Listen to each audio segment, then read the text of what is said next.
বিশ্ব প্রতিরক্ষা শিল্পে নতুন ইতিহাস গড়ল তুরস্ক। ইস্তাম্বুলে আন্তর্জাতিক প্রতিরক্ষা মেলায় উন্মোচিত হল দেশটির প্রথম হাইপারসনিক ব্যালিস্টিক ক্ষেপণাস্ত্র টাইফুন ব্লক 4।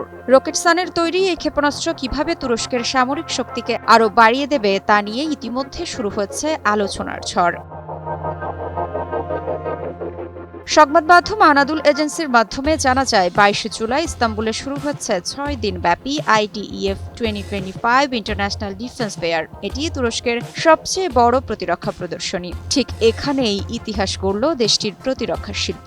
উন্মোচিত হল টাইফুন ব্লক 4, যা তুরস্কের প্রথম হাইপারসনিক ব্যালিস্টিক ক্ষেপণাস্ত্র।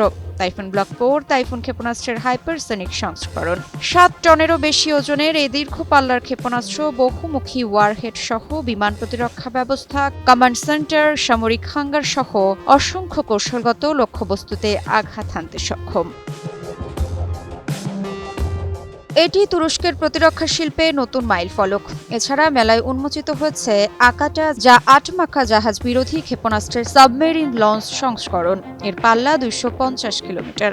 একই সঙ্গে প্রদর্শিত হয়েছে গোকবোরা এয়ার টু এয়ার ক্ষেপণাস্ত্র, যার পাল্লা ১০০ নটিক্যাল মাইলের বেশি, আর এরেন লোটারিং অস্ত্র, যা UAV হেলিকপ্টার ও স্থলযান থেকে উৎক্ষেপণ করা যাবে।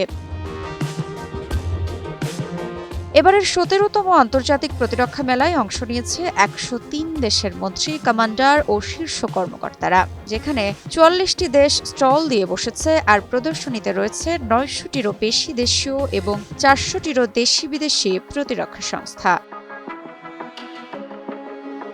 টাইফুন ব্লক 4 শব্দের গতির ৫ গুণের বেশি গতি তুলতে সক্ষম। এটি এমন একটি ফ্যাক্টর যা শত্রুপক্ষের প্রতিরক্ষা ব্যবস্থা অকার্যকর করে দেয়। বর্তমান যুগে হাইপারসনিক অস্ত্র প্রতিরক্ষার বিরুদ্ধে সবচেয়ে বড় চ্যালেঞ্জ। এটি তুরস্কের তৈরি সবচেয়ে দীর্ঘ পাল্লার ব্যালিস্টিক ক্ষেপণাস্ত্র।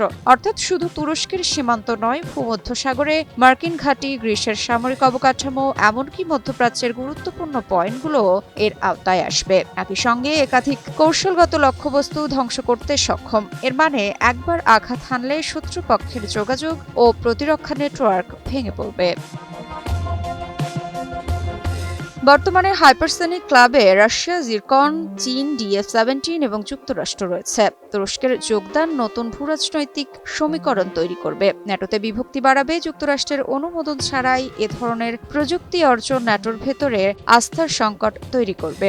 ইউরোপ নিরাপত্তা শঙ্কা তো রয়েছে। তুরস্কের সঙ্গে ইউরোপের সম্পর্ক দীর্ঘদিন ধরেই টানাপোড়েনের। এই সক্ষমতা আঙ্কারার জন্য কূটনৈতিক লিভারেজ বাড়াবে। টাইফুন ব্লক 4 শুধু একটি ক্ষেপণাস্ত্র নয়, এটি তুরস্কের সামরিক স্বাধীনতা ঘোষণা। ভূরাজনীতির দিক থেকে এটি ন্যাটো, ইউরোপ, মার্কিন যুক্তরাষ্ট্র, এমনকি মধ্যপ্রাচ্যের শক্তিগুলোর জন্য একটি বড় চ্যালেঞ্জ। হাইপারসনিক ক্লাবে প্রবেশের মাধ্যমে তুরস্ক জানিয়ে দিল ২১ শতকের অস্ত্র প্রতিযোগিতায় তার জায়গা এখন স্থায়ী। টাইফুন ব্লক 4 উন্মোচনের মধ্য দিয়ে তুরস্ক জানিয়ে দিল প্রতিরক্ষা প্রযুক্তিতে নতুন দিগন্তের সূচনা করেছে তারা। বিশ্বজুড়ে যখন হাইপারসনিক প্রতিযোগিতা তুঙ্গে, সেখানে আঙ্কারার এই পদক্ষেপ ভূ রাজনীতিতে বড় প্রভাব ফেলবে বলে মনে করছেন বিশ্লেষকরা।